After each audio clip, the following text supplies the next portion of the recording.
হিজবুল্লাহর মতো সশস্ত্র গোষ্ঠীর আর দরকার নেই, বরং প্রয়োজন শক্তিশালী স্বাধীন রাষ্ট্রের, এমন মন্তব্য করেছেন জাতিসংঘ মহাসচিব Antonio Guterres.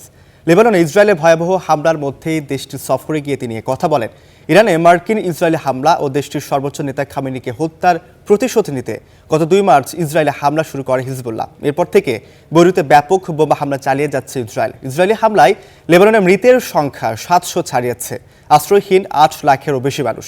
Lebanese president Joseph আউন ও সংসদের স্পিকার সহ দেশটির শীর্ষ কর্মকর্তাদের সাথে বৈঠক করেন গুতেরেস।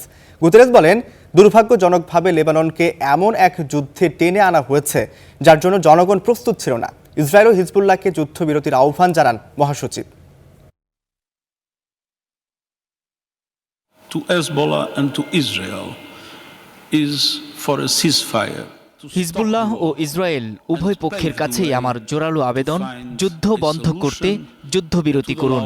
এমন একটি সমাধান খুঁজে বের করুন যা লেবাননকে স্বাধীন দেশ হিসেবে গড়ে তুলতে সাহায্য করবে, যেখানে সার্বভৌমত্ব এবং আঞ্চলিক অখণ্ডতাকে সম্মান করা হবে, যেখানে সরকারি কেবল শক্তি প্রয়োগের একক অধিকার পাবে।